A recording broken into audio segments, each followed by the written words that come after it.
Today, I want to talk about burnout in multiple levels: mental, physical, overtraining, in every way you can kind of possibly think. And I want to split into two different categories, right? Sure.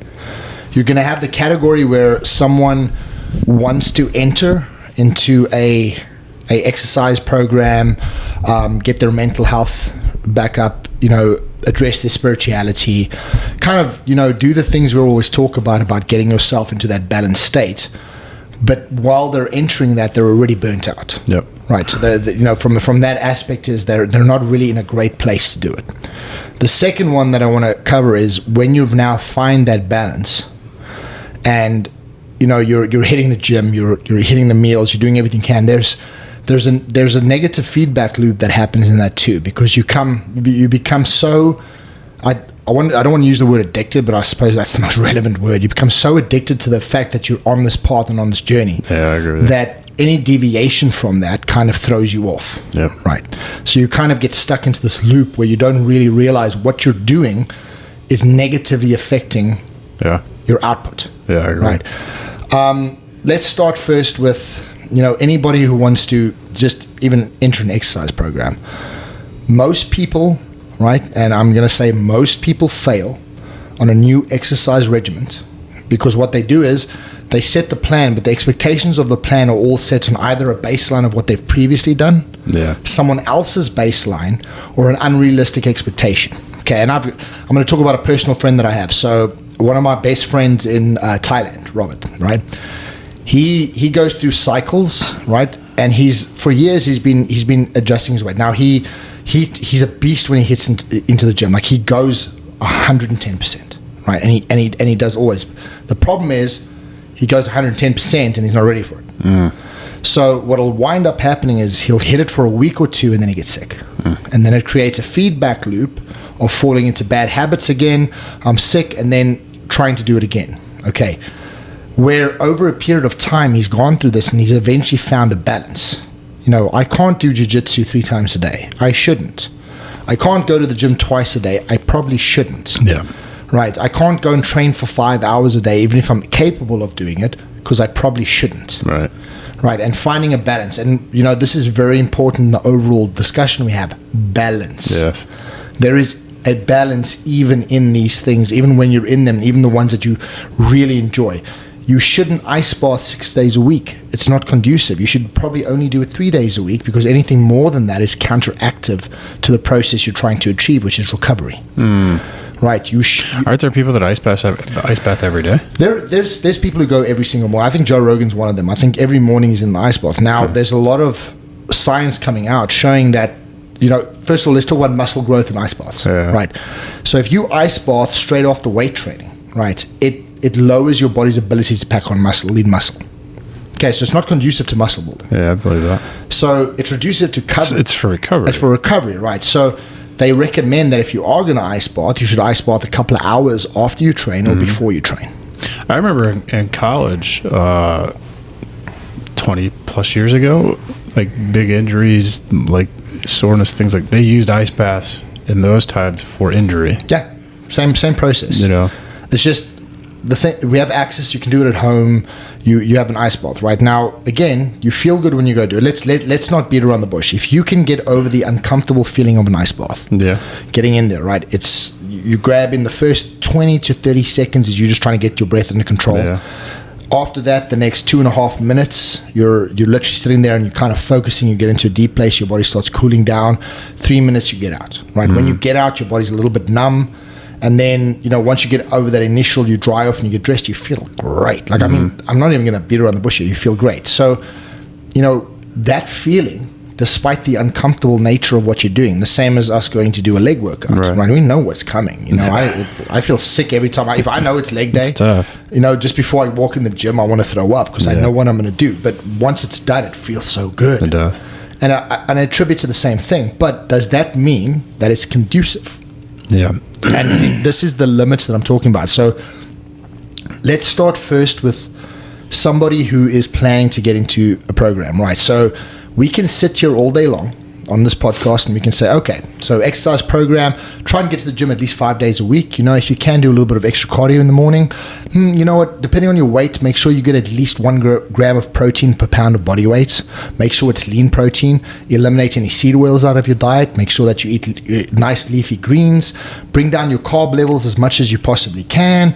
It sounds great, right? And then, you know, get up 4 o'clock in the morning, you know, try and do some breath work, try and do some meditation, get some meditation going in the back end, do affirmations in the mirror, you know, while you're regulating your day, be grateful of where you are, constantly be in the present, don't be in the future, don't be in the past. Like, it's all great information. But if you tell this to someone who's never applied it, wait, what? How do I do that? It's overwhelming. It is. It's a lot of information to absorb, right? So you have to allow people to slowly get into a rhythm, right? And part of that rhythm is start with one thing. We've said this before, right? Yes, you want to ultimately be the person that works out every day, tries something hard, all those things we want to attain for balance and obviously purpose in pushing ourselves.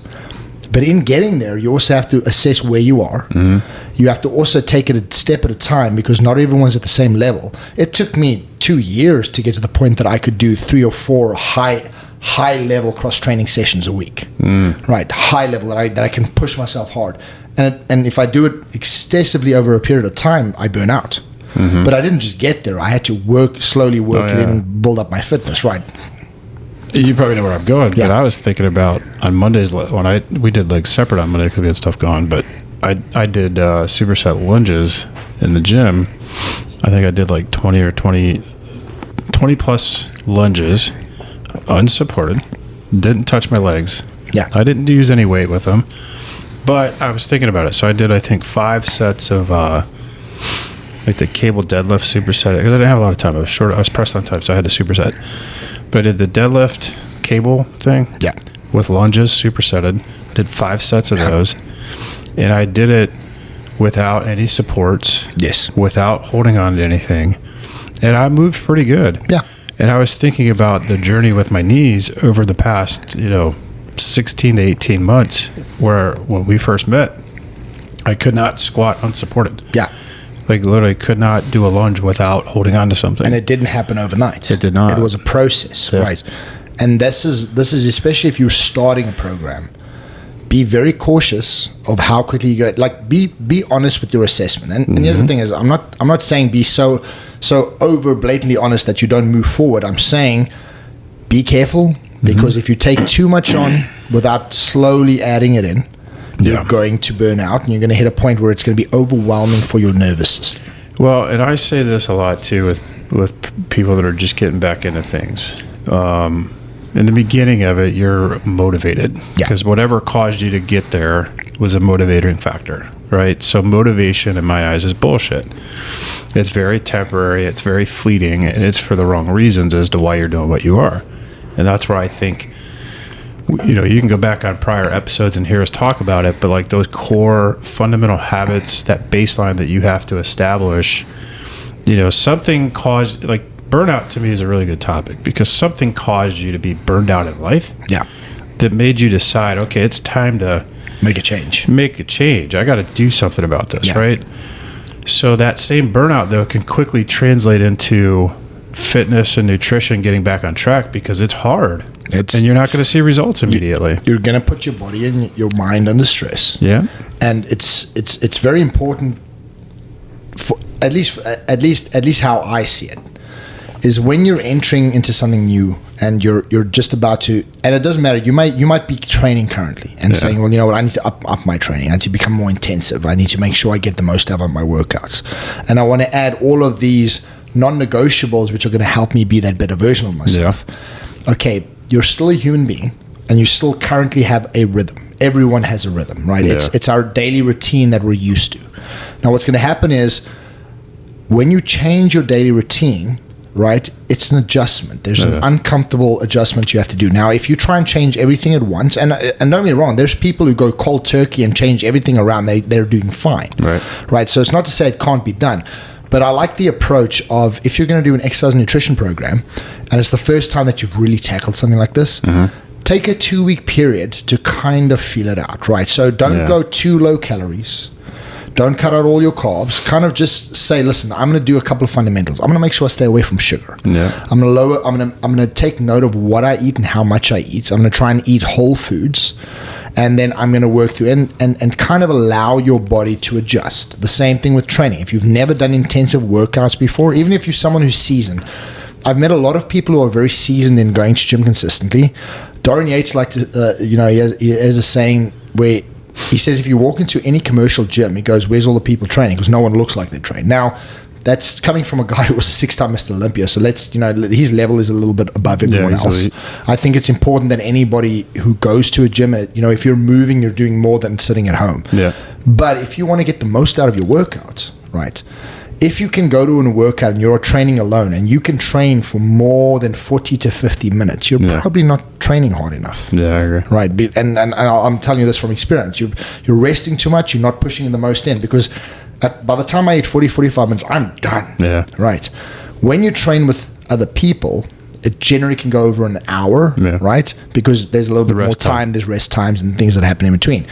The point being is, even if you're a seasoned person in the gym and you want to push yourself to that next level, you might want to just take a couple of fundamental steps so that you don't burn out before you actually reach that pivotal point of starting the process. And that goes for nutrition, mental work.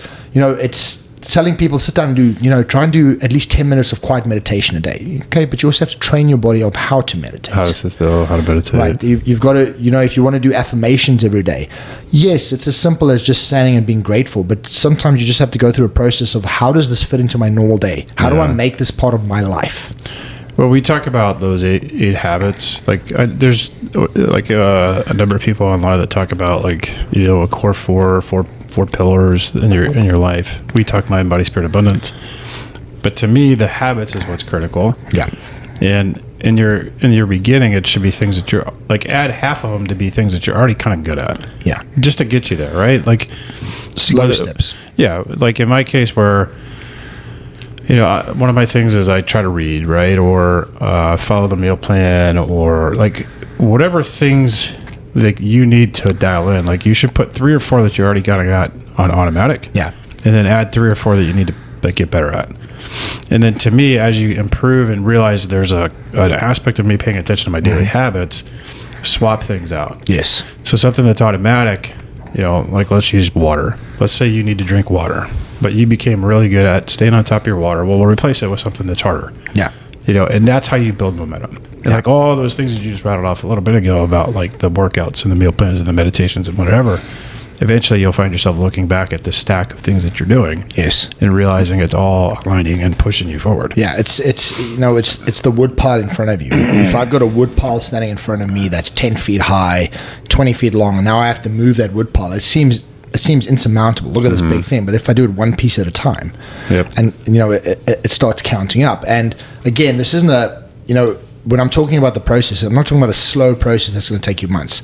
You should be able to dial in your weekly routine in 2 weeks. How does this work? Right. I agree. Most of your routine is going to be centered around nutrition, not training. Yeah. This is a misconception. I agree. Training is the easy part. Training is 40 minutes to an hour of your day, 4 to 5 days a week when starting. Right.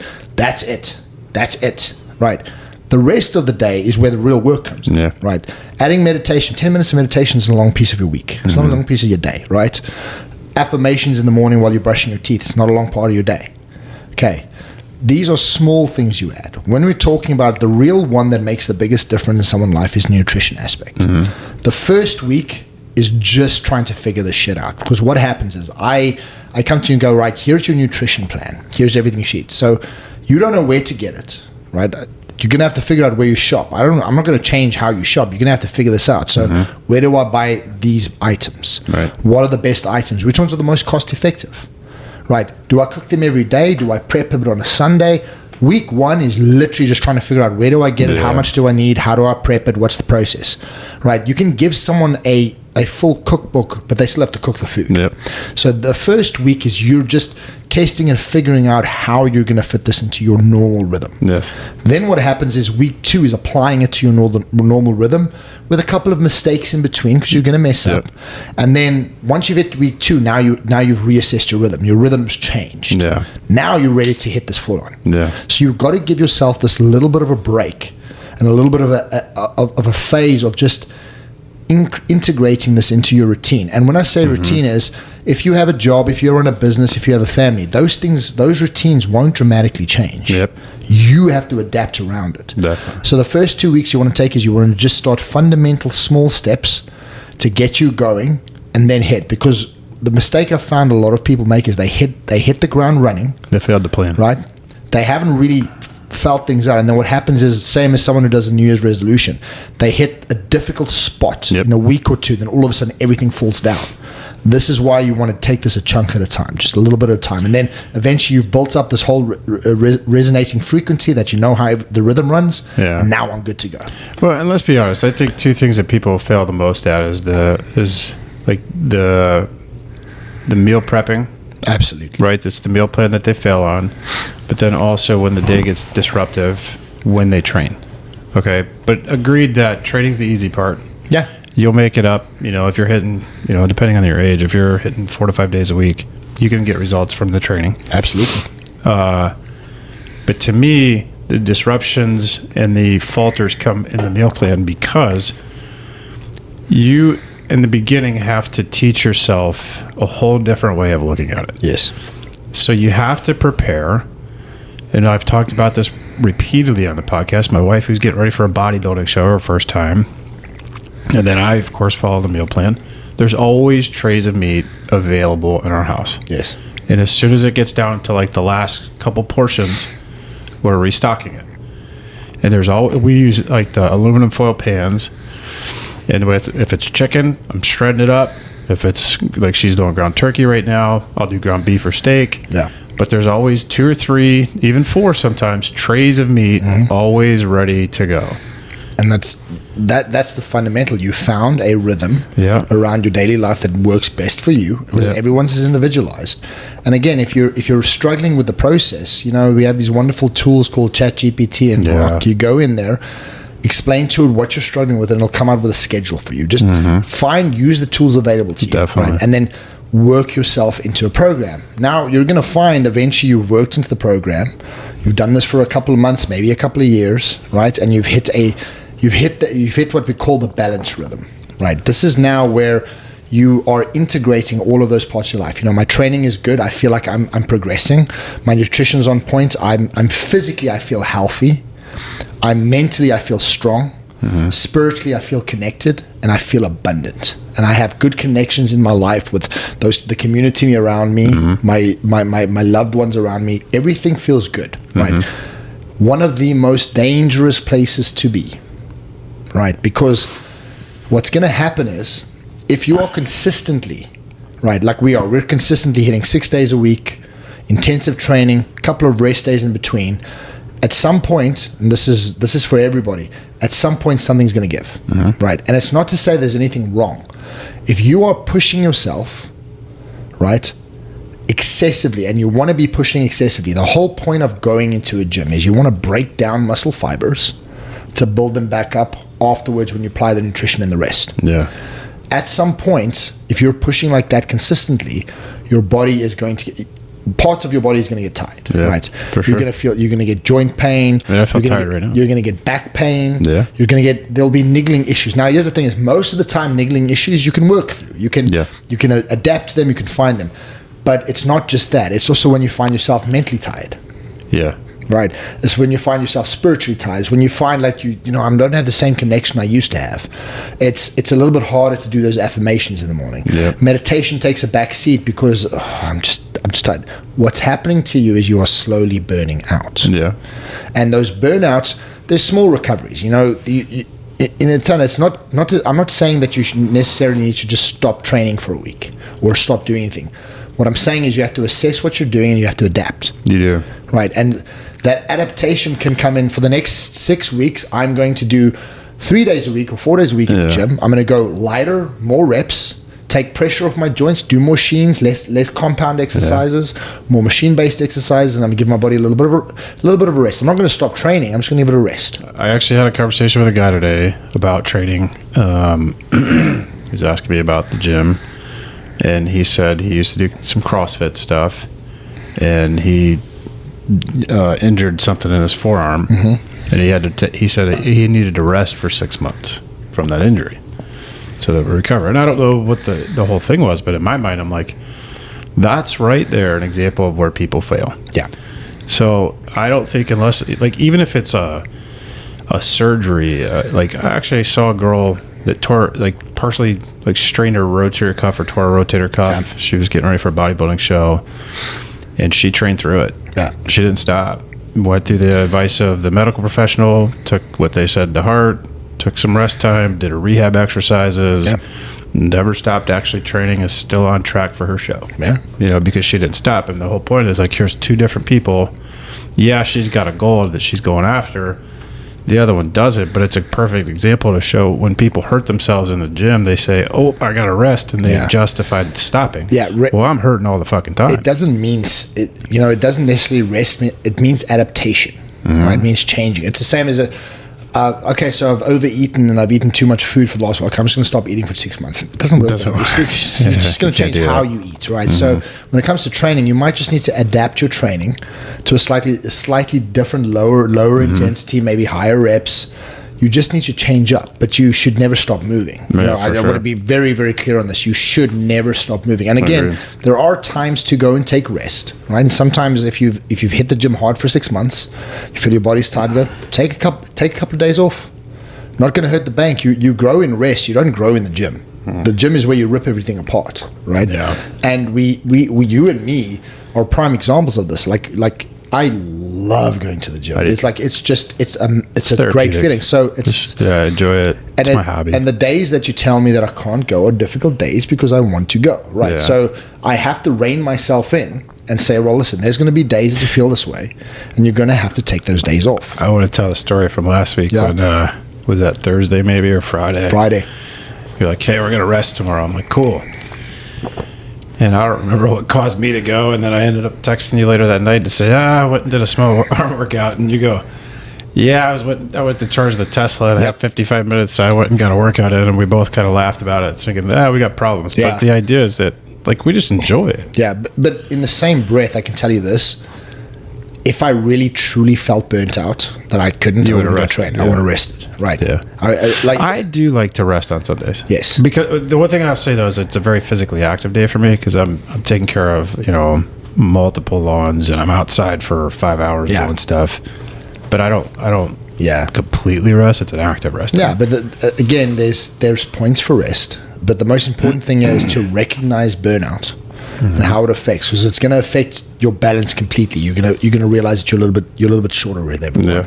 You're not as connected to your loved ones. Yeah. Your body is. It's not the like I'm sore every day from training. Like if you're not sore from pushing yourself in the gym, you're probably not training, right? Sure. So every single day I can feel something, but there's a difference between feeling the pain from a workout before, that's good, and going, I can feel my body's a bit run down. Yeah. Right.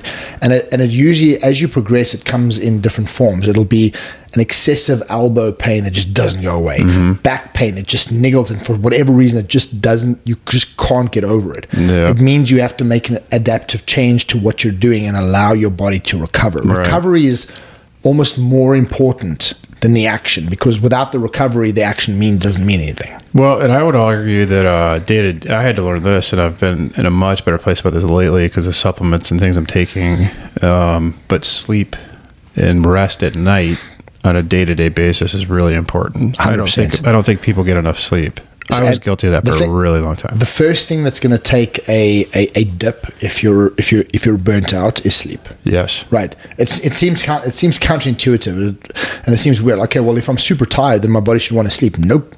your body will push against everything because your endocrine system, your hormone system, everything's out of whack. Well, and when you also start stressing about the day-to-day and the things that you have going on, your mind is working hard. So when that mind starts really working, that causes you to not rest. Yeah. And those things are exacerbated when you're in a position of thing. And it's not necessarily, you could be in the balance phase, but remember, we've always said is that life does this. It's up and down. It's not life isn't this linear line that just runs one way. It goes up, it comes down, right? So overtraining or overstimulation and feeling burnt out could be a result of other aspects happening in your life. And we spoke about it earlier today. Is you're really well adjusted if you're balanced, right? And you're dealing with everything, but depending on the amount of stress you're taking on, they will leak out in places, and you have to be cognizant and honest with yourself. To go, it's leaking out there. There's a C.T. Fletcher is famous online bodybuilder influencer, and he said there's no such thing as overtraining, right? And to a degree, from a scientific standpoint, he's not incorrect. He says, well, there's no such thing as long as I eat enough food, and this is not just him. There's many bodybuilders of the earth. So there's no such thing as overtraining.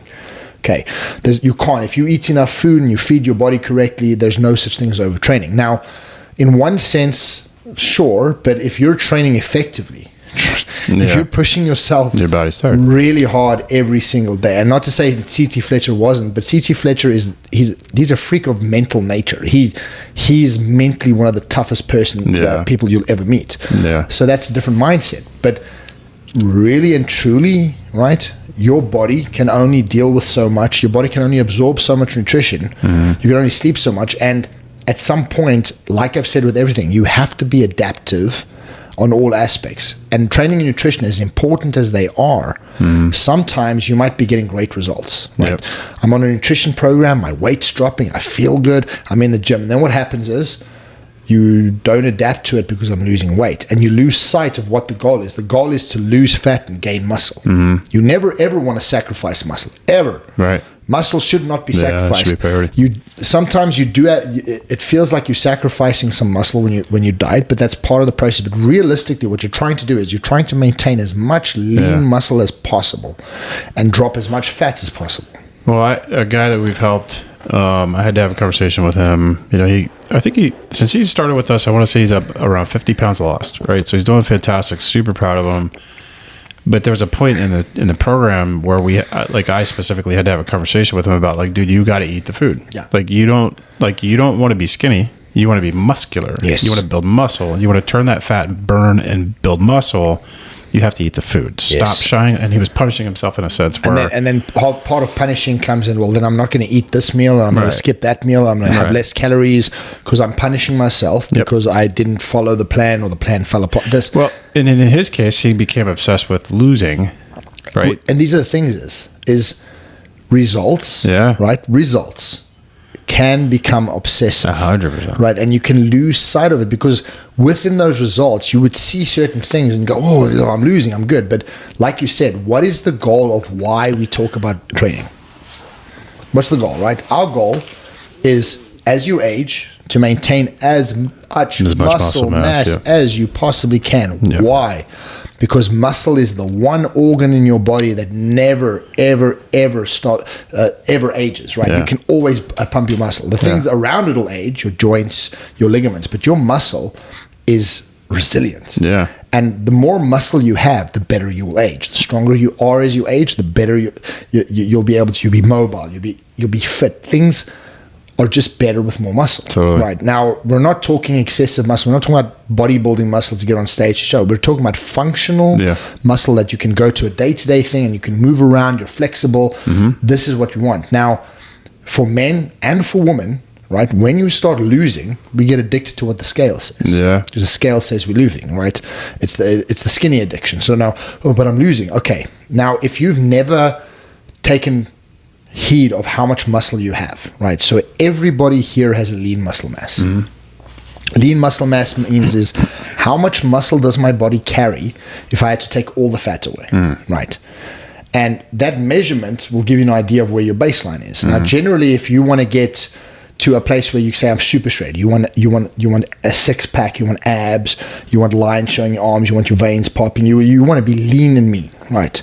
You're generally looking at about being under 10% body fat, right? The lower you get to that, the leaner you get, right? Now, we attribute weight loss with being lean. They are not the same thing. Yeah. Weight loss just means I'm dropping weight. And if you've never taken heed of what your lean muscle mass is and keeping a very close eye on it, because it's probably the most important marker you have, you might lose sight of the fact that you're actually eating up muscle tissue at the same time that you're eating up fat tissue to drop weight. And the problem being with that is you're just getting weaker, and and like you say, you don't want to be skinny. Right. You want to be as muscular as possible, and you want to maintain that muscle for the longest period of time as you can as you age. In order to do that, I need to adapt my diet, I need to adapt my training, and I need to look for those markers that tell me when I'm actually putting myself into an overtraining or a burnout phase. Now, here's why it's dangerous. Burnouts come with injuries. They do. Right. That's the point where you'll tear muscles, you'll pop ligaments, you'll pop tendons. That's what happens when you're burnt out, but you're so overly focused on the result that you don't adapt. Right. It'll affect your relationships. It'll affect your work-life balance. It'll affect how you feel on a daily basis. You'll think you're fine, but you're waking up and you're actually angry because you're tired. You're not sleeping 100%. Everything's not aligned as you need it to be. So it's very important to isolate those keys to realize when I'm overtraining, right? So if you have excessive, I'm not talking about an injury pain, but you can feel these parts of my body are sore, and they're okay, but they're consistently sore and they weren't before. Probably a bit of overtraining, right? I'm dropping weight, but I feel skinny. That's the only way I can kind of explain it. I feel flat.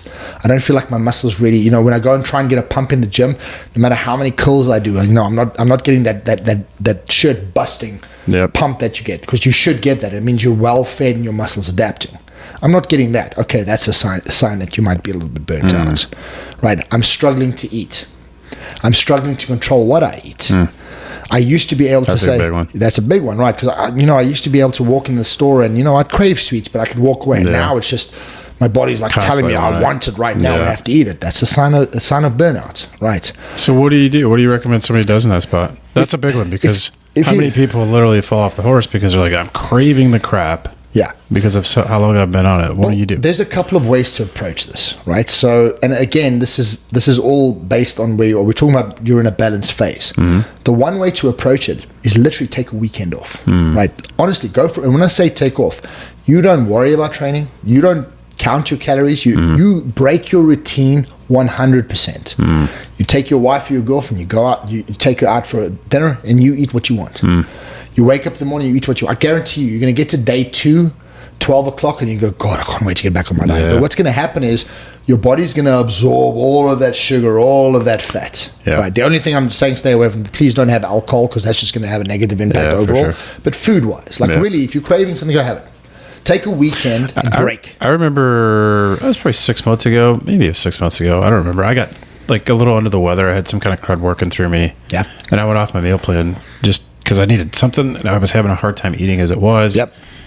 And I would eat like some toast. I had like a bowl of cereal, and then I finally felt a little bit up to eating something, and I had a shit meal, like a burger or something. And it's not a shit meal, but I just had a burger. And then the next meal, I was like, well, I just whatever I could eat, basically. I even had some ice cream that night. I want to say I did that the first day being sick. The second day I started to do it too. For breakfast, I just had like a old school, over easy eggs with hash browns and bacon and toast and pancakes or something.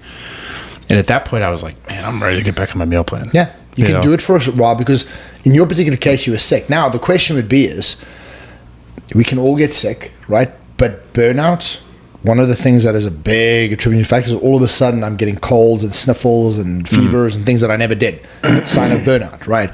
And I'm saying a weekend could be a week. It all depends, right? If you have a vacation plan. So, I'm one of those crazy people. If I'm doing a vacation, wherever we're staying, I'm seeing where the closest gym is. Because I'm going to go do a workout in the morning because I'm feeling good, right? But sometimes a vacation is literally going there and having a vacation, like from the gym, from your routine, you're just from the recovering food. and resting. Go and have breakfast where you want. Have pancakes. Eat whatever you want. Enjoy your day. Yeah. Have a nice dinner. Have a nice lunch. Right. So rest of it. I promise you're going to get to about Wednesday. The first 2 days, you're going to feel, this is so good. Yeah. Right. You're going to get to about day 3, and your body's going to start recovering. And you go, I want to get back in there. Take another 2 days. Right. Let your body really recover. Then get back into it. Sometimes it's a day. Sometimes it's a refeed meal. Sometimes it's, I'm feeling a little bit burnt out. I'm going to take Friday. And what I'm going to do on Friday is I'm going to have a full rest day, and you know what? That night I'm going to do a full refeed. And that night I'm going to load up on calories. I'm going to get as many calories as I can in, and just let my body refeed. Right? It's mental. So from a mental aspect, it takes a lot of that mental strain off. It's a physical bit because your body's now inundated with all these calories coming in. So it's just pulling the resources it needs to heal. Right. So those things work. There's an opposite way to do this. Right before you ask a question is. You could also do this the other way around, and sometimes depending on what's niggling you, you could fast for 3 days, right? But that generally, if you're at a point where you're overrun, fasting is a bad idea in that case. It's probably not the best idea. Yeah, right. I was gonna say, I want to say that was last fall. There was a point where I felt burnout, and you asked me when was the last time I had a refeed, and I think it had been a few weeks, maybe. Or my refeed was something like we just had mashed potatoes to my meal, my steak or something like that. You were being very, very, very liberal or conservative. Yeah. So you basically were like, you need a refeed, because I was like, I remember saying to you in the gym, like I felt like I had no energy. I truly had hit burnout, and you're like, go get like a massive burger and a pound of French fries and just tear it up and see what you feel like the next day. And I felt amazing the next day because I re-energized myself. I actually gave myself calories that I needed. And in that particular burnout case, it got me past it because I got a meal in me that was like needed, like in a bad way. It's the thing is, remember, when you're there's three phases, right? Or 3 phases you could be in, right? When you're feeding your body. The first phase is a calorie deficit. It means I'm eating less calories than my body needs on a daily basis. That's going to push my body to start pulling resources and calories from your body, which you hope is body fat, and you burn body fat. Right. Now, also noting is if you've burnt quite a bit of body fat and you're under 10%, that can become counterintuitive because you'd be eating in a calorie deficit, but your body it doesn't have enough body fat to feed off on. So now that can lead to some burnout as well. So you've got to be careful of that process. The middle process is maintenance. I need 2,800 calories for a day, including my training. I eat 2,800 calories. I don't pick up weight. I don't drop weight. I kind of just stay in the middle. That's good, but you can still burn out. Right. It doesn't mean because you have the calories that's feeding the body that your body's going to be okay. And then you can have a excessive calorie diet. Right. An excessive calorie diet you usually apply when you want to pick up a little bit of mass and you eat more calories, knowing that you are going to pick up a little bit of body fat, but you're trying to push as much into your muscle as possible. Now, all 3 of those phases are fine, but you can burn out in all 3. Because even if you have excessive calories in your diet, but you are training yourself broken 6 or 7 days a week, your body can't absorb enough calories for what you're doing to it. Right. And you may be able to maintain it for a period of time, but at some point it's going to catch up. And Dorian Yates has a great saying. You hear people talk about training methods. Okay, they'll say, I'm going to switch my training up every 6 weeks. Okay. Now here's his take on it, and I agree with him. If you are switching your training every 6 weeks, you are never giving your body the consistency it needs to actually have the training work. Okay, you're not. Now, in our training is pretty much the same. All that changes is the type of workouts we do, and the variations we do in those workouts change according to what we're dealing with. If you come to me and go, Jay, I'm dealing with a little bit of back pain, great. We're going to stay away from deadlifts. We're going to focus on these. It's the same routine. We're just adapting the routine in regards to reps, sets, type of exercises, so we can adapt around whatever we're dealing with at that time. That has worked well for me for the last 30 years.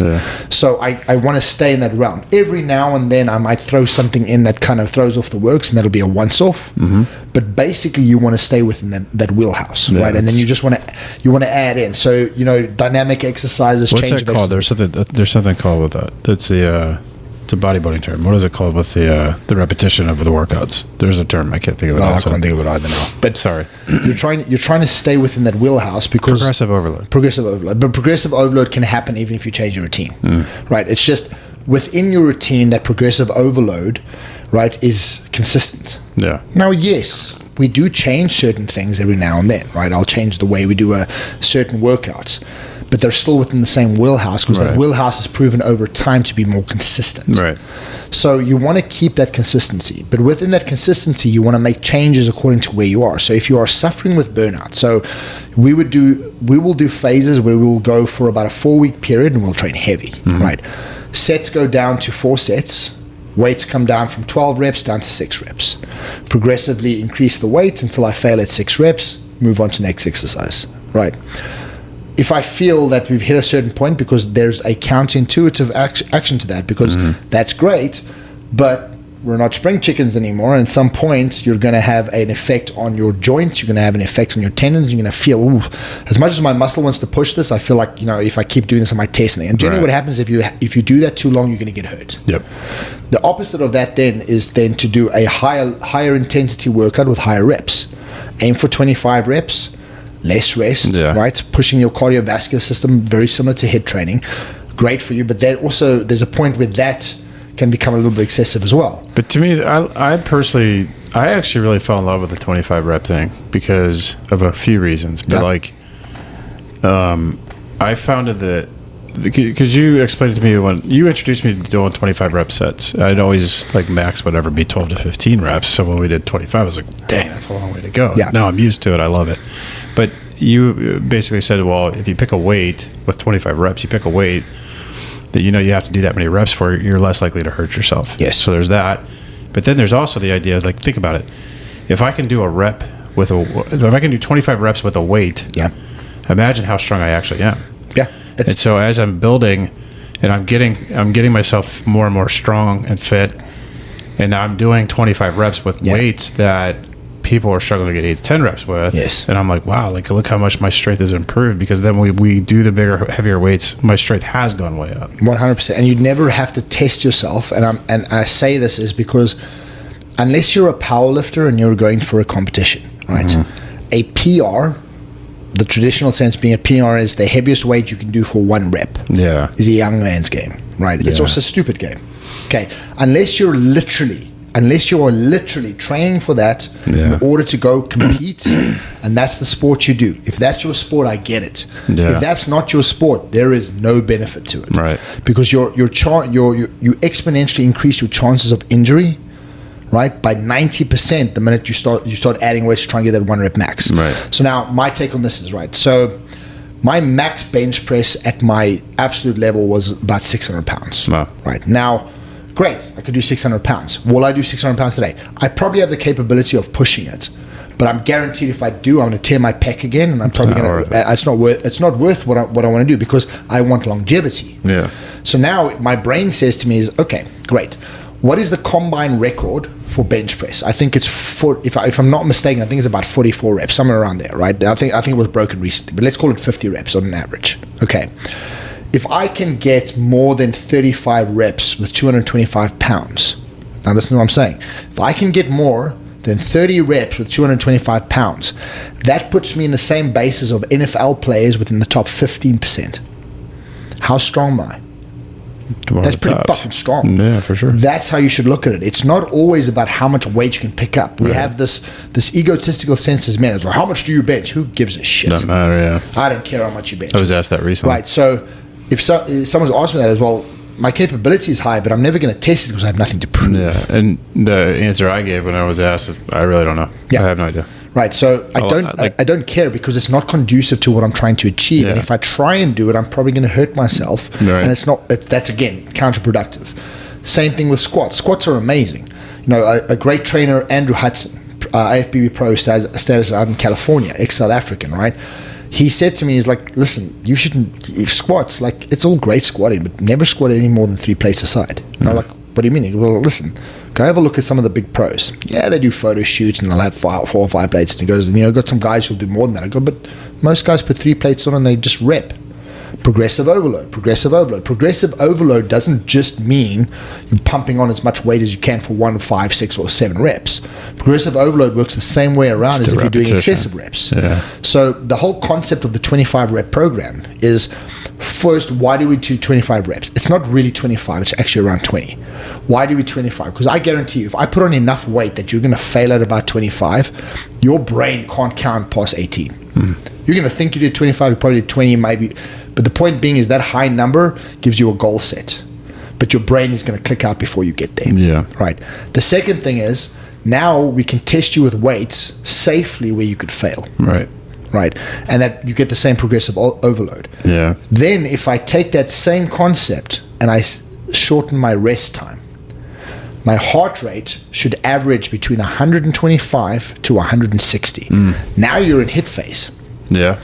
Now I'm getting cardiovascular conditioning from this, strength from this, right? It changes the whole way that you train. So the 25 rep baseline is based on keeping you safe and longevity. And I've been applying that for the last 5 to 6 years.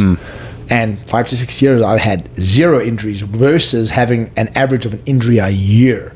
Previously training that high intensity. Now, again, bodybuilding, Dorian Yates will tell you 6 reps as heavy as you can go. Yes, that's very conducive if all the other factors like shoulders, shoulder tendons, scapulars, all those things are in line. Yeah, that's great. But as you're aging and as you're getting older and you're trying to maintain muscle and you're trying to make sure that you keep your muscle as big and as full as possible, higher reps are going to keep you safer.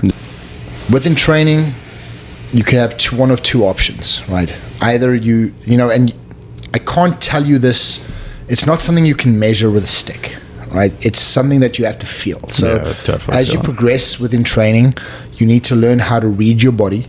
You need to read the difference between an injury pain versus a training, just general training, right? You have to be able to read the difference between, listen, I'm pushing myself to a point now that I might actually hurt myself, or I need to back off, or I can push through this. Yeah, my coach used to always say, college, are you hurt or are you injured? You have to be able to tell the difference, you know? And to me, injury means like I'm down for the count. I need medical attention. Hurt means I'm dealing with nagging stuff. I can still go, but I just got to be wise to what I'm doing so I don't make it worse. 100%. And you have to feel out how you feel, right? And it's not just physical; it's mental too. You might be dealing with aspects happening in your life. I agree. The big things happening in your life. You might be changing careers. You might be opening up a new business. You might be buying a house. You might be selling a house. So it could be multiple things. All that's very real things that can impact you. Right. And regardless of how well, the whole point of the balance system of why we have this program is to kind of allow you that when these things happen, you're able to deal with them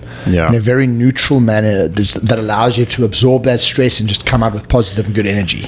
Well, and I want to make a point, and we're going to do a whole episode about this, but to me, that kind of does set up a little bit of a component of agitation. The word agitation. So when you're going through these life changes, there's disruption, right? And that disruption causes you stress. It causes you to maybe be sleep deprived. Yeah. Maybe I know you guys moved. I know somebody else that moved. You kept going to train. That other person didn't keep training. If you stop training, there's an agitation around that too, right? There's, your meals get disrupted because everything's in limbo. Literally everything of your life is in a box. Well, so how you eat and how you train and when you get it done, there's all these disruptions that can lead to agitation. And what we talk a lot about is tools to help you minimize those agitations and overcome. I kind of like that. Let's switch gears and actually talk about agitation because I think we've covered enough in regards to keep an eye out for burnout. Yeah. Listen to your body, listen to your system. Don't listen to your body in regards, and I'm going to be very clear on this. There's a difference between listening to your body so I can keep going versus listening to your body as an excuse to quit or an excuse to stop. We're not looking for an excuse. We're looking for, a rest is a pit stop so I can keep going. Yeah, and I'm kind of bullish on people about the injury component of it because of what I went through where I made excuses with injury and stuff to keep me from doing it for so many years, and I see them as bullshit excuses. So I am personally kind of bullish on people making a reason, like the guys tell me about the tendon thing in his arm. It's an excuse to not go. You can't allow a nagging injury, train around it, train through it, train over it. Like whatever it is that it takes to modify the movement so that you can continue to do it. Like you can do something. Yeah. I think, and multiple people have given me this exact piece of advice. One of them is Courtney, who trains here locally at EOS in Tampa. I mean, Courtney's 81 years old, right? And he looks fantastic. And his biggest piece of advice is like, just don't stop. Sick, healthy, problems, I don't care what it is, just go to the gym. I don't care what you do, just do a workout.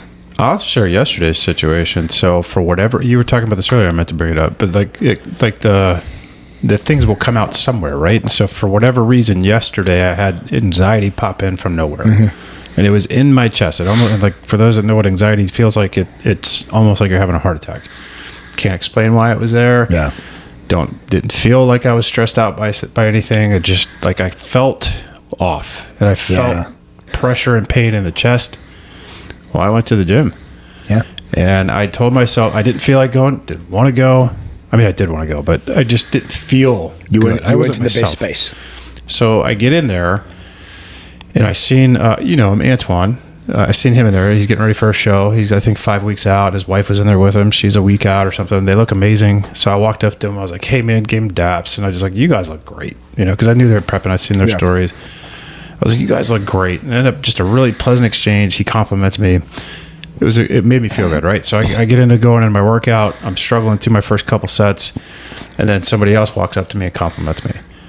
And I was like, shit, look at that. Like, I'm feeling better. And I'm in there just from being here. Doing dumbbells. I'm hitting arms yesterday. 2 people compliment me. By the end of the workout, I felt great. Yeah. I went in feeling like shit and walked out feeling great. Yeah. And a good point on that is, so when Kevin's talking about, I don't know where it came in, but I had a little bit of a panic attack. Right now, as much as we can stand as big, strong guys and go, oh, panic attack, I don't have, yes, you do. Right. What is this? Right. Regardless of how well balanced we are. Yeah. Right. Regardless of how well balanced, how well suited we are in putting ourselves into a neutral state so that we can deal with all these things happening in our life, no matter how well you've adapted to this. When those agitations, as you said, come, and they will come, right, in many different forms. Yeah. They're going to come in small agitations, which are kind of easy to deal with. You chew them up, you spit them out, they're done. Right? They come in bigger ones, which you have to eat up in chunks, and you spit them out and you go. But that process of chewing them up and spitting them out has an effect on your body, right? Well, I know what caused it. Yeah. In my case, I have, 3 large transactions that were going sideways. There you go. That I had, like, my normal day plan of what I was going to get done went out the window because I had to handle these things and keep these deals together. Yeah. But it also caused these thoughts of things that are in the future. I've got big expenses that are coming that these deals we're paying for, and all that. Like, entrepreneurs know this. Like, it gets to you, right? Yeah. And it's part of the process, but just because you're balanced doesn't mean that you're infallible. Doesn't mean that nothing. You're not immune to it. You're not immune to any of this. So it's also important to kind of put your head around that, because again, depending on the size of the agitation that happens, right, and no matter how well you deal with it, you're going to have that small time where you might go to the dark place. You might go in your body's going to react. Yes. And in this particular case, it reacted with an increase in heart rate, right? A release of hormones that might go, oh, and you're feeling that going in. And then what did you do? You took control of it. What is this? I'm in control. I'm good. Okay, next step. And then you carried on with your day. Yeah. Right. And that's a very important point to put in with agitations. Yeah. And you can even, like in my case, and this is very relevant to agitations, where we're kind of jumping right into ways to resolve this, but breathing exercises help with agitation. And oxygen. I cannot emphasize to anybody watching this how important oxygen is to the overall health of your body. As simple as sitting down and going, yep. You can do it for 30 breaths in a row. I promise you, it has a dramatic effect on your body. Oxygen heals and cures almost everything ailing the body. That's true. Lack of oxygen is the biggest reason we have every type of health issue, right? Cancer hates oxygen. Every type of disease hates oxygen. So oxygenation is a very important thing. And I think we often take it for granted because, this is a breath I take. You don't think it's that important. But as you said, it's these tools. The agitations are going to happen. Oh, yeah. Right, you were mentioning, buying a house. So we just recently bought a new place, and it was a process to get through it. Other than the process of buying a house, which if you're in the United States, it's a long process. It's a lot of things. You do mortgages. It's a big thing, right? It is. Over and above that, we came out of another place. We had to go to an Airbnb for 10 days. We had to disrupt our lives. There's large amounts of money being exchanged. There's commitments being put down, 30 years plus of your life that's coming down. There's a lot of things happening right now. Dealt with it very well. And as we talk about my non-negotiables was, regardless of what's going to happen, there's two things I will do. I will make sure I control my calories. Now, when I say control, it didn't mean I stayed on diet. We couldn't. It was a difficult situation. We're moving in. We're in Airbnb, right? Right. But I made sure I was controlling what I put in my mouth and how much I was doing, right? So I didn't just let go. And I ensured that I said, I have to make sure I get to the gym. Yeah. There might be a day or two here, especially when we're actually physically moving in and out of a place that I might have to skip because I'm just busy the whole day. Yeah. But you know what? I am going to get to the gym. And I made sure I was at the gym on every single level. Yeah. Because those were my non-negotiables to keep my balance in check. Right. Right. Because other parts of my balance were unbalanced. Right. My routine was unbalanced. The aspects of my life. I have to be there for my significant other because they're going through these stresses as well. Right. So the important thing here is to note that these agitations are going to happen. They will happen to all of us. What do you do? You make a good point there. Like, I think as men we talk to men a lot, right? So I think it's important that men understand their responsibility in situations like that. Because if and I've said this time and again, this is based on my own hard lessons learned, we have to be cautious about taking our own bullshit home because they're just not capable of handling it like we are. It's they have their own stuff, right? They have their own challenges and struggles that they have to go through. So if I'm bringing my mess home to them thinking they're going to be my solution to my problems, they're not. That's just not reality, right? Yeah. So we have to that's why I think this podcast is so important. That's why I think the things that we teach and share are so important because it allows you to be in control. Yes. And you bringing agitation into your home is going to cause a very big disruption in ways that eventually, it may not impact right away, but eventually it's going to be ugly. Yeah. It's going to be difficult. It's not going to be something you want to be dealing with. Yeah. And I think it's important to state, yes, it's not to say you don't bring the concerns you have to your spouse. It's how you bring them. It's how you do it. It's not you're not in a silo and saying, well, I'm not going to tell her what's going on and we're not going to have a discussion about it. It's how do I approach this? When we talk about this, being neutral, right? Where, we have a tendency to bring things to them in an elevated place and that's not healthy, right? So you have to be neutral or grounded, whatever you want to refer to it as, and not deliver a message in a elevated state of mind because it's not going to be productive. Yeah, because you bring in an emotional state, you bring in a lower set of energy. Yeah. What's helped dramatically for us is having our group of men and our brothers around us. Is I can bounce these ideas off Kevin. So I can go to Kevin and go, you know what, I'm dealing with this, and this. And he will give me a honest, neutral standpoint. And we can have a back and forth. And it puts me back into a neutral phase so that when I actually have this discussion with my wife, I'm not going to it in this, what am I going to do? I don't know what to do. And, it's as men, we carry our passion on our sleeves. We carry it out. So now what happens is I've brought that down. You brought up a point today, too, actually, that's really, like earlier today we were speaking about trust. And it's really important that men have other men that they can trust, that they can keep. And it's not to keep bullshit secrets. If you're doing some shady shit, they need to call you on that. It's 100%. I don't know a better way to say it, but it's like the brotherhood of trust to where you and I have difficult conversations about difficult topics that we both know it's in a vault. Yes. It's not leaving the two of us. No. Like it stays there and we're there to support each other. It is truly in a vault because we want what's best for one another. Yes. And I'm not going to sit here and be like, oh, look what he said and did. Yeah. It stays between us. If you're in a community, there's a couple of things that have to be very important here. Is one, you have to, if you let someone into your community, you trust that person is honorable, moral, and has a good standing and is there for not just the benefit of themselves, but the benefit of everyone else. Correct. If they already tick all those boxes, right, you now entrust into them a period of no judgment. We all have shit. Yes, we do. Right. All of us is on different levels.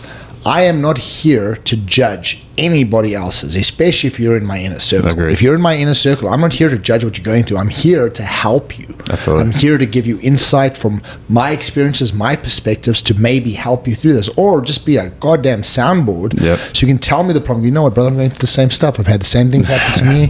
For sure. And that just makes a big difference in regards to how you have a community around you. So, well, there's also validation to know that you're not alone. Yes. Like, 100%. Recently, and I won't share details because it's not, if anybody listens, I don't want them to be exposed. But basically, things that I've experienced and gone through, to learn of someone that's somewhat near to me, is going through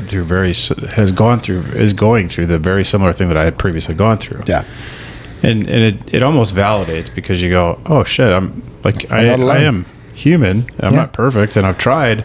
And it allows you to just realize, okay, I'm not alone, but I can do this, and I can continue to do this. But then the other aspect of it is like turning pain into purpose is very critical. Yes. I think what we're doing here is using our past pains into purpose, right? And changing the energy around it. Absolutely. And also putting it out there that, like, hey, we're pretty big, tough, strong dudes that have, pretty capable, talking about very difficult subjects that most men don't talk about. And we're exposing that it needs to be discussed. It needs to be talked about. And, kind of going back to the agitation component of this, if you find yourself getting irritated all the time, if you find yourself being annoyed by something that your wife or your kids or people close to you are doing, if you go through the grocery line at Publix and you get annoyed with the way the kid bags your groceries, there's an underlying issue. There's something there that you got to dive into. Listen, anytime that you are expressing anger for people just being people, right, it's not about them, it's about you. Totally. This goes down to road rage. This goes down to just being impatient with people around you. Never ever throw a stone at someone for not doing something, right? Ever. You are not accountable for their actions. And we're talking about basic stuff. If someone decides to go to Publix, and they leave their cart by their car, right? It's not my job to correct them. Correct. Right.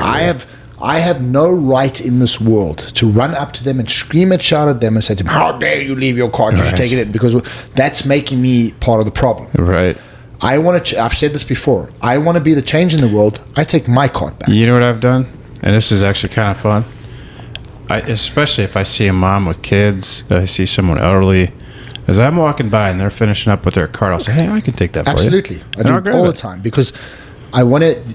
Part of being a fulfilled, wholesome, well-adjusted man is realizing that purpose for human beings, especially men, is being of service to mankind. That, for sure. And that's in the simplest terms. It's not about, you don't have to do an Elon Musk and colonize Mars. But you can affect the world around you. You can affect the world around you, and you can affect the people around you positively, which is literally what we're trying to do. Two things that show my growth in this department, because I used to be the guy getting agitated and irritated with the kid at Publix that was bagging my groceries, and sometimes it does still bother me. Like, there's some things that they do, you're just like, come on, buddy, use your brain. Like, that's not a good thing to do, but whatever. But anyway, I'm walking out of Publix one day, and I have my kids with me. Big grocery cart full of food, and the kids are hanging on the cart, so it's heavy, and I got to control it. And this lady was walking, not paying attention. She's on her phone in the middle of the street. I saw her going. I stopped. Well, she looked up, and she was about to run into me. And I just said, hey, go right ahead. And she's like, oh, she's like, I'm so sorry. And I was like, hey, no, it's okay. But she tried to tell me to go. And I said, oh, no, ladies first. And she's like, well, thank you. And I kept going. And I truly wasn't agitated. I would have been in the past. Yeah. In the past, I would have been really irritated with that exchange. And I probably would have said something rude. Because it's a person just conducting their day, right? And they're in their world, yeah. You are not responsible for what other people do. And in that particular case, this person is not even aware of what they do. No, had no clue. So have no judgment. And it was fine. Like, it was a pleasant exchange. But here's I'm gonna state a question based on what Kevin just said. Right? In what way or form did she affect the rest of your day? Not by the interaction, just by doing what she did. Zero. Nothing. Okay. It made no difference to the rest of your day. And it could have. By having the interaction you had, you had a positive experience, Yes. everyone's happy. If you flipped it the other way, where you're now agitated with this person, whatever, and you show emotion, it will ruin the rest of your day. Yeah, and there's a book called The Untethered Soul that I talk often about that it talks about this exact thing. Yeah. So it's that energy that you provide it matters. It's 100%. And it's the same thing is what happens with road rage, right? So It's the same thing, first thing is why do you get into your car, right? So, I'm a very operational person, right? It's every step. So if there's an old test that they did is, especially for engineers, they'd ask you the question, explain to me how you get into your car, right? An average person would go, well, I'll walk to the car and open the door and sit down. An engineer goes, well, give me the steps I have to take the first step onto the grass. Yeah. I have to get off the grass onto the pavement. I take 6 steps to the car. I get to the car. I grab the handle. I open the handle. The door opens. I get in every single step, right? Yeah. So operationally, think of road rage, right? Why do you get into a car? There's only one reason, right? And people take it for granted. I get into my car to go somewhere and get somewhere, right? Which means it's attached to a time frame. Yep. And an urgency, right? Because I'm trying to get somewhere. Yep. So the minute you get into a car, you've already created an agitation, right? Because now I have to get somewhere. In order to get there, I have to not just control myself, drive in the car, get there. I have to now adhere to everyone else who's trying to get to where they want to go. Yep. And if you're running late, there's an even bigger agitation. Now it just ramps that up. So my mindset when it comes to road rage, and when you get into a car, if you see someone else doing something, and it could be multiple things. Let's talk about scenarios. The one scenario could be someone's driving like a crazy person, looks like they're going to hurt someone, right? That's not a good thing. It's not for you to address. It's not. Right. So when you see people try to correct traffic, okay, all of a sudden turn in front of someone. Listen, you might have created a much bigger problem than what that person was. Yep. That's why we have a police force. That's why we have traffic control. Yep. At the worst, if it seems very dangerous, take his license plate, call 911. Yeah. Done. No, agree. That's as far as you You're go. not a law enforcement officer. Right. Don't try to and be let one. it go and let them do their job. Yeah. The second one you may have is when someone is driving slow in front of you or impeding traffic, or maybe didn't dab their blinker on and swerves in front of you. Right. Unless they actually created an accident, which they possibly could, right? And no one is hurt. Why are you upset? Right? You're upset. Could you be upset because something could have happened? Absolutely, but did it? Yeah. This is being in the present versus being in the past and future, right? Nothing happened. Why are you upset? Or it could have happened, but it didn't. I got a funny story that happened to me with road rage. So I was, this was years ago, and I was going into a restaurant, actually right there by the gym. It was the little Chipotle that's right there. And it's a busy intersection, so I'm walking across, and this guy, like literally I'm halfway into it, but the guy comes barreling in from the streetlight, doesn't see me. It's kind of like in that in-between period of day where it's not quite dark, but it's getting Still there. but light, yeah. And he doesn't see me. And he slammed on the brakes probably, from here to the table, from 2 feet, right? I get mad, throw my hands up at him, probably cussed at him a little bit. So I get around. He rolls the window down, and he goes, "Look, I'm sorry. Haven't you ever not seen somebody?" Fair enough. And I just started laughing. I go, You're right. "You're right." You're and right. I was like, "My bad." And I kept on walking. But it was the point that it's like, what if he didn't act that way? Escalation triggers gotten really escalation. ugly. He could have done, and then it becomes a shit show. It does. And this is one of everyone drives, right? And this happens to everybody. But always be cognizant is those around you. One, you are not in control of what they do. You control what you do. That's right. Second, if someone is driving slow, if they don't use their blinker, if they're texting on their phone, right? Don't be the person that says, "How dare they?" Yeah. You've done it. Of course. Right, don't make as if somehow you're this elevated perfect person. That's right. And then try and have a little bit of empathy of where they're coming from, what they've gone through, and then let it be. By letting those things go, right, you change the trajectory of your life, because if you are someone who holds on to that, it bleeds into the rest of your life. Well, the other example I was going to give is really relevant to what you just said. So I'm in Costco yesterday, and there was a young kid trying to sell the cell phones, and he said something to me as I walked by. We made eye contact as we went by. He said something, and I legitimately couldn't hear what he said. Yeah. So I asked him to repeat it, and I still couldn't hear what he said. So I pulled the cart over, like right next to him. I said, "Can you repeat that, man? I guess I'm hard of hearing or something. I don't know. I can't hear you today." Anyway, normally I wouldn't do that. Yeah. normally, I would say normally, in the past, like over the past 6 months, I've really made a conscious effort of this, but like I would have kept going, ignored them, just maybe even been rude, I don't know. But I just would have kept rolling through and not giving this guy the time of day. We ended up having a nice little conversation. Yeah. It put him in a good place. We ended up laughing about a couple things. It left me in a good place. I walked from that exchange happy, smiling, and feeling better. By making a small change in how you conduct yourself. Yes. Also not being uncomfortable with the agitation and being in presence of people. And this is the things we're talking about, right? You have the big agitations that can happen in life, which could be health issues. It could be death in the family. There's a lot of things that could happen, right? Yeah. And then you have the small agitations. You know, those solicitors, people standing outside a store who are asking for charity donations, right? Now, depending on where you are, maybe you don't have a couple of bucks in you. Maybe you don't want to give to the charity. Maybe there could be 100 reasons you don't want to, right? So what you tend to do, you try and avoid them at risk, because human beings are so scared of just saying no. To be honest with you, I feel awful when kids are standing out there. I feel awful telling them no. Dude, if I see kids selling lemonade, I'll go fetch money to pay for those kids. Because I find it so industrious that they're sitting there out there and they're trying to find a way to do it, like entrepreneurial spirit. Like I'll go find, like, you know, and I'll give them $50 and I won't even drink the lemonade. But the point being is you're doing something, and I respect that. It's the same thing when I see sports teams trying to collect money for to go on a trip.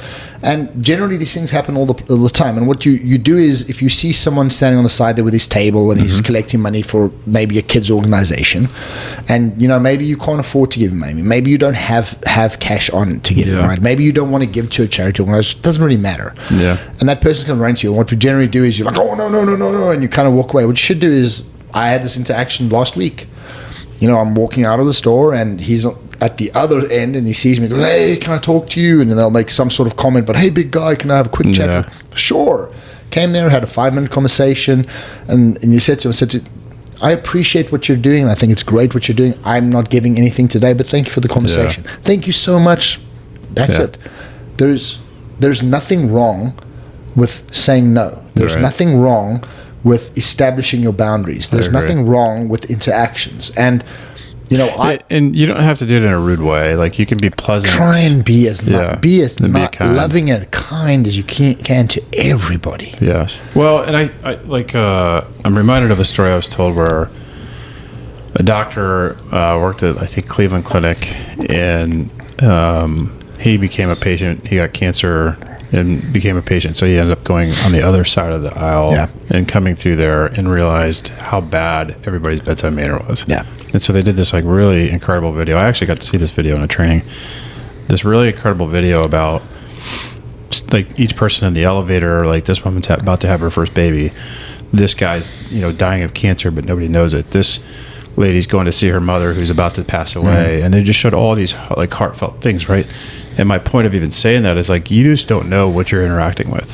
When you go through that register in the store, when you catch the kid in Costco, or the lady walks in front of you in the parking lot, she may have been texting somebody about the death of a loved one, or any crazy thing. A tiny sliver of the life of someone, and you are judging and making an entire story around the fact that what they're doing is inconvenient or agitating to you. Yeah, and so for me, the full circle of this is that whenever I really dove into the word attraction, and I think we've talked about this on a podcast before, but when I really dove into the word attraction, what that meant was, like, when I walk into a room full of people, do they want me there?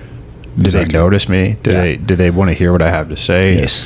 Do they walk up to me because they're attracted towards my energy? And what establishes that? Right, me. Right. I control that. I own that. You control that 100%. Yeah, absolutely. And I had to be honest with myself at one point in time. Like, my attraction level was probably -50. Because I didn't put off good energy. I mean, you know my story and where I've come from and where I am today. But, like, you know, I had to really be honest with myself and truly look myself in the mirror and decide, like, who do I want to be? Like, and there's an influencer I follow that says, who do I have to become? Well, in my mind, it was like, who do I need to be to create an attractive energy? And it's not in a sexual manner. It's just truly like, do people want to be around me? Do they get drawn to what I'm doing? And that goes to just every interaction I have, and being conscious of the idea. And I'm not perfect at it. I'm still working at it. But when I go through that register, or I go to have an exchange with anybody, am I kind? Am I gracious? Am I generous? But, you know, even talking is when you have those small agitations, right? And you start seeing the beauty in what's around them, right? It could be your spouse has a habit that they do that doesn't change your day, but it just agitates you. I can speak to that. Right, all of us can, because everyone has that. There's one small thing I do, and then when you realize that is part of what makes them who they are, and you just accept it. And this is the same for people outside your relationship. Well, I remember as a kid growing up being told constantly, chew with your mouth closed. All right. I was like constantly, just my dad and my mother were just constantly on it. Right. Well, it turned into an obsession to me. I had to pay. This is probably a crazy example, but I had to like notice. So fast forward into my home life, and this is also what I wanted to bring a point to say: your agitations get taken home more so than anywhere. When, with your kids, with your wife, because you see them at all moments. Yeah. How they brush their teeth, how they leave things on the nightstand, how they leave their clothes, what your kids are doing. And at the dinner table, I would hear the chewing, and it still does bother me to a certain degree because it's a manners thing. No, because you're mesophonic. Because of what? You're mesophonic. I don't know what that is. Okay, so, and this is probably also got to do with your upbringing, and also exacerbated by the fact that you were deployed, right? Yeah. So, mesophonic means that any consistent noise, even the most subtle one. So, if you're me sitting here, I do this. You're correct. Right, I just bang on the wall like as soon as you hear that tip, it drives you nuts. It does. That's funny you say that, because when I took my test to get in the military, there was a kid doing this the whole time. Yeah, drove you nuts. Well, I can't concentrate. Yes. It takes my concentration to that, and so I struggled in my test. I ended up passing fine, but like it was such a bad distraction for me. I've gotten better with that. I'm still but there's other things. The point I'm making is so you're mesophonic. It just means that you're very, very disrupted by any type of noise outside the norm, which could be loud chewing, just chew. It doesn't even have to be loud chewing, just be chewing, right? Those noises would affect you. But even though that there's a literal condition for that, is there? Despite the condition, you still look at that and you go, but who am I to? Well, and that's what came full circle for me, right? Yeah. So like I did recognize, and I would play music to try to overcome it to a certain degree. Like when we would sit down to eat, I'd always play like a music thing or something on the TV in the background. But my point is, I would let these agitations come out. Yes. And I would have to identify like what was going on with this. Why did I act this way? Why does that get to me? And I'm way better than I've ever been, because of all the deep work that I've done, all the different things I've dove into. And I guess like what I'm ultimately trying to say to people is like, when these things come up, when these agitations occur, it's oftentimes at home, and it's with our loved ones. And it's the worst place that you could have them. Always. Right? Because I can't do it at work because I'm going to get fired. Yeah. And then I'm going to lose my paycheck. And right? I know I can kind of do it at home and take advantage and kind of beat on my spouse. They're always going to be there. They're not going away. But the reality is, like, and we've had this conversation, a spouse's love is not unconditional. Nope. It's just not. And I don't care what anybody says about that. Like it can very much go away if you don't, you got to think, like, and Jordan Peterson talked about this, like if you keep just at these negative toxic traits and behaviors, eventually they're going to be like, I'm done. I'm out. 100%. And this, I think it was Dave Chappelle, Chris Rock, one of the two said this, right? And they're on point. The only two things in this world that have true unconditional love are babies and puppies. Yeah, I agree. Right? Babies and puppies. And to a point, I'd say maybe dogs, right? Mm-hmm. Only thing that gets unconditional love is, you might say that men love women unconditionally. That's not true. That's 100% not true, right? Mm-hmm. And, I've had this discussion with my spouse, and initially when I said it, she kind of looked at me, I go, it's not unconditional. I go, as your husband, as the person you're sitting in life is, you met me a certain way, I've grown with you a certain way.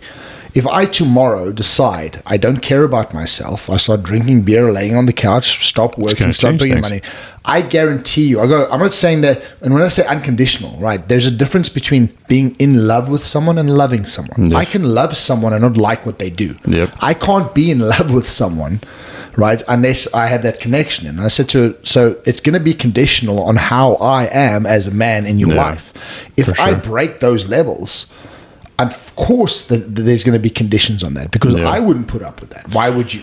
Well, and that causes me to think about the agitation component of this too. So if every day I come home agitated, and I live this firsthand, so I can speak to this with credibility. Like, if every day I come home with agitations and irritations, whether it be my job, whether it be other people, whatever it is, and I'm constantly just negative and complaining, and then I got critical of my loved one, right? Yeah. And I got like kind of critical towards them, and that was for really superficial reasons. Yeah. And it became so much of a detriment that one day I found myself in the place of like, I don't know how much longer I'm going to be married. Yeah. And I had to really decide, wait a second. I had to look myself in the mirror and realize I was the problem. Yeah. Well, the beauty of that, and I've heard other influencers say this, so I'm not going to take credit for this. I learned it because of it. I said, well, if I was the problem, I can also be the solution. Yes. So if I can be the one to make the change, if I was the problem, I can be the one to make the change. And that was the quest that I went on. And I started to really dive into it. I had conversations with my parents. I had conversations with my wife. I've had conversations with my children, right? Because they're small and they're young. I've had endless conversations with you about stuff. And I ultimately owned every last bit of it, probably to a fault, to a certain degree, of too far. But I did. I just owned it because in the end, I realized that my agitations were so endless and so bothersome that if I what way to live is that? The thing is, they're not conducive to a good life, right? Because if everything in the world's going to bother you, then you're not going to find beauty in anything in the world. Yeah, right. And to be fair, like I really believe, and there's a lot of studies that have shown this. Like, veterans come back after deployments with all out of whack hormones. Yeah. My hormones were all kind of out of whack. That plays a different factor in it. It does, but then there's also underlying, traumas from childhood. But like, my testosterone was like 207, so it was very low. And what I've learned about testosterone is it also balances your moods. Yep. And if your testosterone's low like that, you're going to have dramatic mood swings. Yes. And it's very abrupt. It's out of nowhere, and you need to address that. And then you start to dive into the brain, and you start to do something about it physically, and following a meal plan and nutrition and fitness and all that kind of stuff. You do all these deep efforts, and then you can start to really overcome this stuff. And it takes time. It doesn't happen overnight. No, it's never ending. It's never ending. It's once you've flipped the switch and you've taken the first steps, and that may be an alpine hypnosis, it may be a dietary change, it may be a nutrition program, it might be all encompassing. Yep. Once you've decided to make that change, you've just started. Yeah. The work doesn't end. That's right. That's not where the trophy comes. Go, hey, I won. You haven't won shit. True. Now you have this progressive targets, never-ending targets that you have to hit, and some of them are small daily targets, some of them are big targets, but they're never-ending. To me, there's no end. There is no end. There is. The end is death. The goal. Your is time on this earth expired. That's the end. And while you're here and you're in the present, you want to be the most productive, the most grounded, the best version of yourself you can possibly be. That's right. This is the goal. Yeah. And in that goal there's no prize. The prize is the journey. It is. The prize is going and getting through that and going, wow, I'm doing this. That's the prize. Well, and I know we talked about this before the podcast. I can't remember if we said it on the podcast, but there was a guy that worked out with us that after his first couple of times, he said to me, he goes, "You guys' focus is insane." Yeah. In the gym, and I go, "Well, it's not a conscious thing that we do, because it's just I'm so into that moment because I truly enjoy the repetition. Enjoying the moment. I am literally so present in the moment of what I'm doing that the focus is there automatically because of how much I enjoy it.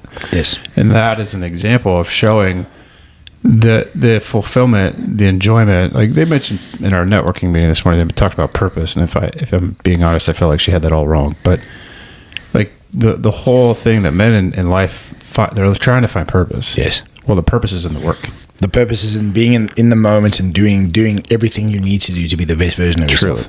Truly. And it comes in different forms. It's always ever changing. Life's changing around you. You're constantly adapting. Yeah. That's where you live. That's where you thrive. That's where you grow.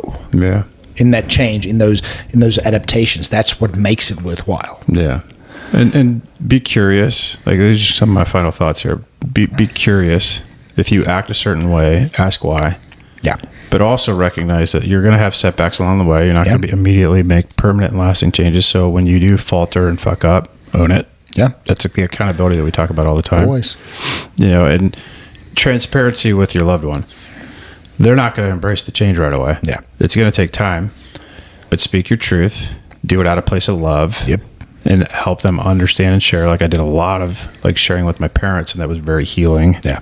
I did it from a place of love, and I made it sure that they understood it that way. But I spoke my truth. Yeah. Like I said, I didn't agree with certain things. There will never ever be anything wrong in honesty through love and kindness. Correct. That should be the fundamental of how you drive everything. Is I need to be honest, but I need to be honest with kindness, and I need to do it with love. And if I follow those two things, you can't go wrong. And I'm going to plug our 12-week program. So if you want help with this, we have our 12-week program that's about to be ready to go live. It's in a quote pilot phase right now. It's being actually leveraged right now. But very soon we'll have this 12-week transformation available for a community to be able to go through this. Absolutely. It's good stuff. Great Thanks for listening. Thank you.